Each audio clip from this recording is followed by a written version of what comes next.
Hello and welcome to Franchise Envy, where I talk to happy, successful franchisees. Up next, I am Mr. Long Island. You got it. Love the fact that every time that I solved a problem for them, I saw the relief in their shoulders and the smiles on their faces. Franchise Business Review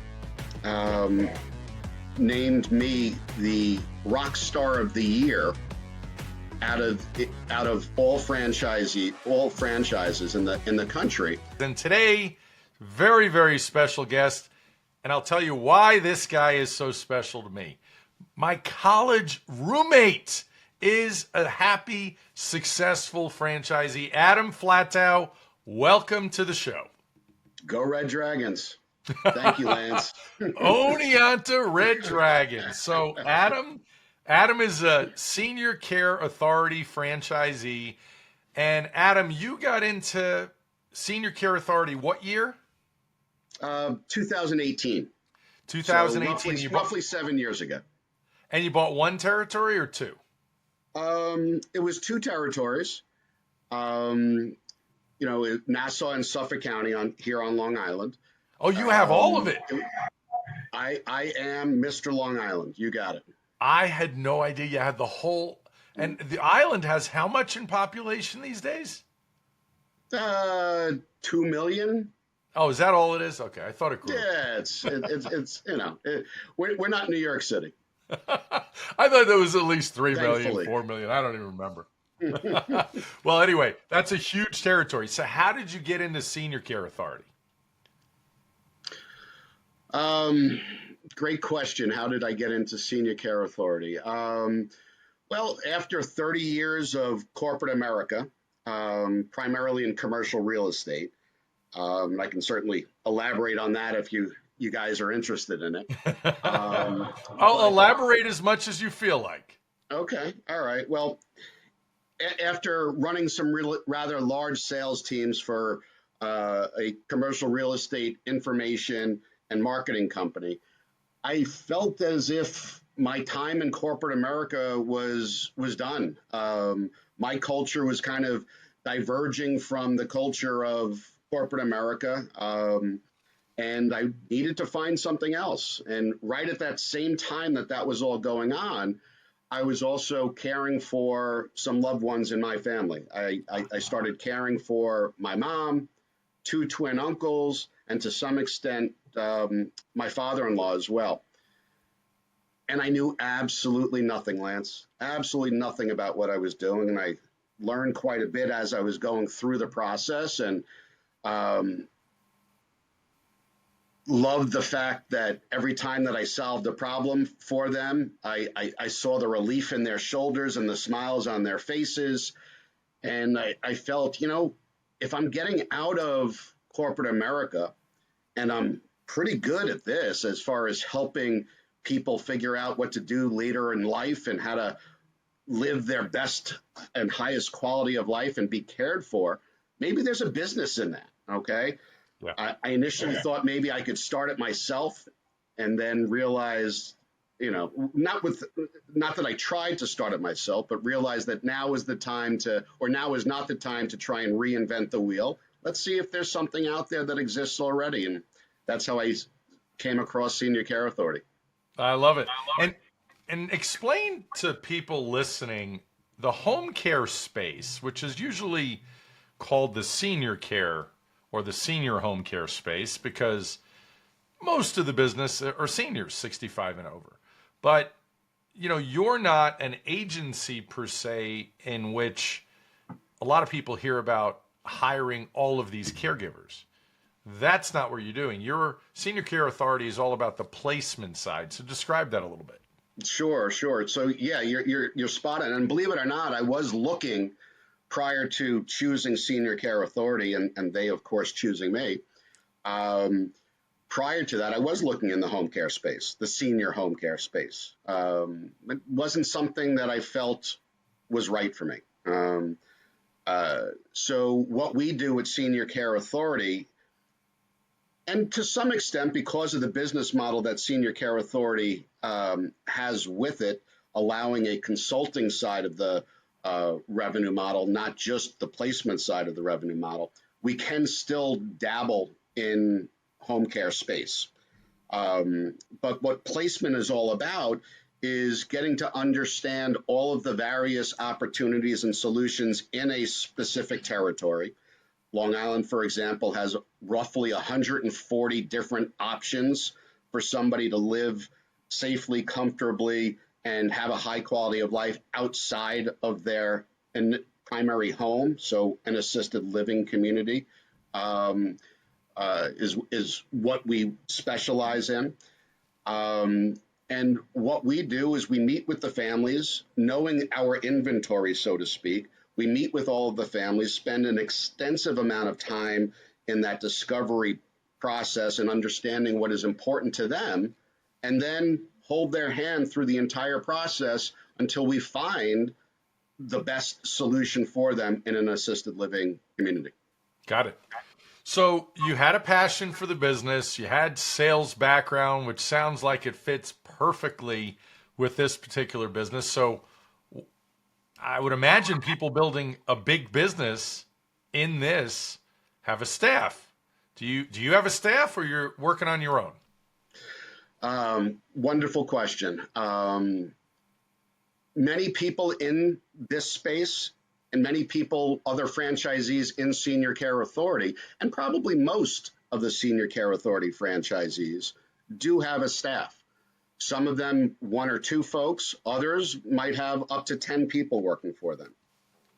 For me, and this is exactly how I wanted it, and it's intentional, just me.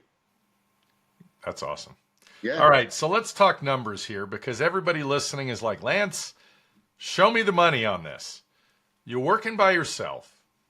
You've been doing this for years now. Obviously, you had the sales experience, not too dissimilar maybe to what you were doing. You had to learn another sort of technical skill, if you will, although you were already a caregiver for family and helping solve their problems. But what was the investment? The investment is $100,000 or less? Yeah, it was a little under 100,000 for both territories here on Long Island. Mm-hmm. And that's not what you're paying the franchise, because a lot of people, there's this misconception in franchising. When a lot of people say I invested X, 100,000, people are like, oh, that's a lot for a franchise. No, you actually pay a franchise fee, which is far less than that. And then you have marketing money, you have some working capital, setup costs, correct? Yeah, absolutely. And then, of course, there's ongoing costs, after the initial investment. Not too crazy here with Senior Care Authority. Allows me to keep most of the money that we generate for the Flattau family, which is nice. Big margin. Yeah. So let's talk about that. So a solopreneur at Senior Care Authority could make, how much would you say? What kind of income? Well, a lot of it's going to depend upon the market, the territory. Of course, how driven is that individual? But for somebody like myself, gross revenue, all right, over $500,000 is more than doable. I can tell you it is achievable. Yeah, and the net on something like that, you don't have that much in the way of expenses. No, luckily I don't. Part of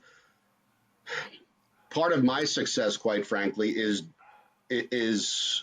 staying out there in the market so much, networking, being a chairman of the board of the Alzheimer's Association, being on another couple of boards with some other networking companies around here, and pressing the flesh, so to speak, constantly. So that takes a lot of the advertising and marketing costs out of the equation. Yes, we do have a wonderful website, and we pay Senior Care Authority corporate every month a specific amount. It doesn't crush me at all. Yeah, that's awesome.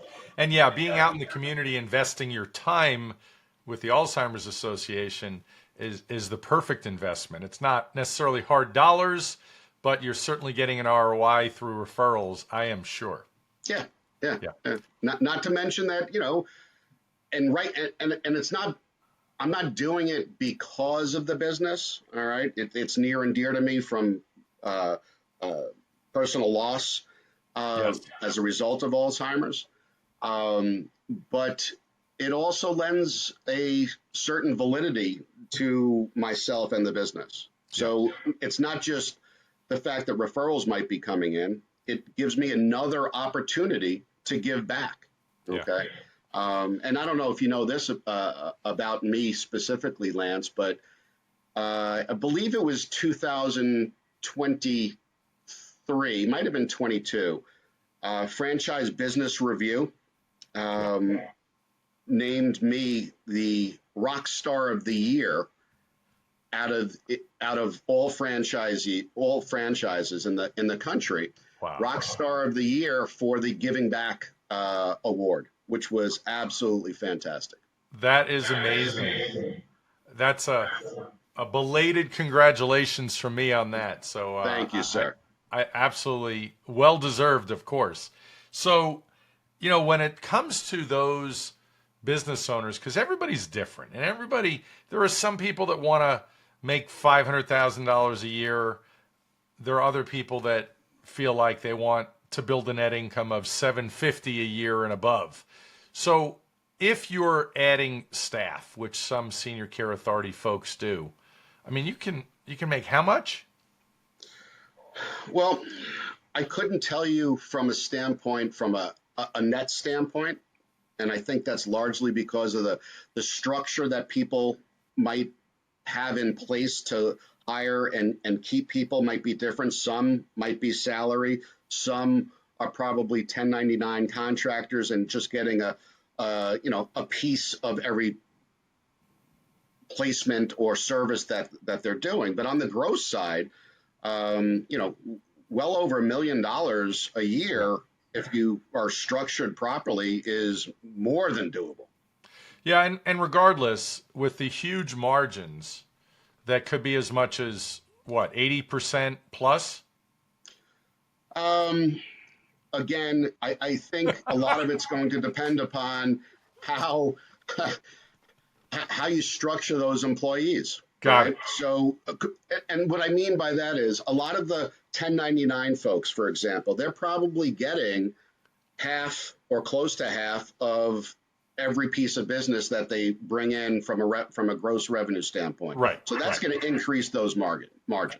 Absolutely. But, I understand, and I don't mean to squeeze you too hard on this. Anybody listening could figure out very quickly $100,000 investment, the ROI is substantial as to what I can make. Without question. And I think it's also, yes, the ROI is substantial, and it's important to pick the right corporate, the right franchise. Yeah. There are some in this space that probably do things a little bit differently, and Yeah. don't have both sides of the revenue lined up. Because if we are coming across something, a family that we're talking with, where placement is not the best solution for them, we can pivot and put together a revenue stream from the family paying us as a consultant. Because normally with placement, it's a no-cost service to the family because we get compensated by the assisted living communities. Yeah, it's an amazing service, because that's the other thing I wanted to cover. There is no cost. So people Yeah, listening, it's kind of like using a franchise broker. No cost. We get paid by the brands. right. Exactly right. So was size a factor when you were selecting senior care authority? Because I do have some people that say, yeah, I want a brand like McDonald's that's proven. Well, you know what happens with that. Good luck. Yeah. You're not going to get a territory. Was that a factor for you? Well, size was not the factor. Okay, but you used a wonderful word, proven. Okay. Um, their business model, our business model, Senior Care Authority's business model was proven. So I didn't feel comfortable jumping from corporate America into a franchise that didn't have a proven track record and a good business philosophy. So that was important. The amount of various locations and different franchisees throughout the country. It was a nice number, but it was almost irrelevant to my decision. Great. So, what is the biggest mistake that you see new franchisees make? Probably two big mistakes. Okay. The first and most important is a lot of people might think that they have a better idea, a different way to do things. Okay. Don't reinvent the wheel. All right. Follow the business philosophy that is tried and true and has been proven to work. Stick to that and you'll be successful. Yeah. All right. And then the other side of it is, it's a startup wherever you are. Okay. Be prepared to have a cash reserve so you can live while you're starting your business. You might not be making any revenue for 6-9 months. Okay. Be prepared, because if you start getting stressed and deviate from that business philosophy, things could go sideways pretty quickly. Yeah, absolutely true. So what is the hardest part when a new franchisee is opening a franchise? What is that hard part that seems to be very much interwoven across all franchisees? Yeah, I guess it depends upon where your background is coming from. Okay. For me, my sales background allowed me a certain comfort level, knowing that I can go out there and make connections. When I started this business, I had zero connections in the industry, in the senior care space. And I now have thousands of connections as a result of, keeping my mindset moving forward and always meeting new people. I think the hardest part for some people might be establishing those connections, those referral partners, getting the tours of all the communities and establishing the individual contracts that you as a franchisee have to have with those assisted living communities in order for them to compensate you. Yeah, got it. Share with me one bit of wisdom that you would say is the cornerstone of the Adam Flattau success model. Well, staying true to the business philosophy, understanding that the reason why I got into this business was to help people, to help families, is one of my, I can't call it a secret, because it's what drives me, and it's what drives really anybody that should be going into this type of space. Understand you're there to help folks. Okay. Staying true to that while understanding it is a business and needing to incorporate every aspect of the business into your everyday life is probably the most important piece to me. Awesome. Adam, you've been awesome. Thank you so much for being here and sharing your story with us. My pleasure, Lance. Thank you so much for having me. See you in New York soon. You got it. If you're ready to talk about franchise opportunities, hit the link below to schedule a call. My services are free, and don't forget to like, comment, and subscribe. Thanks for listening.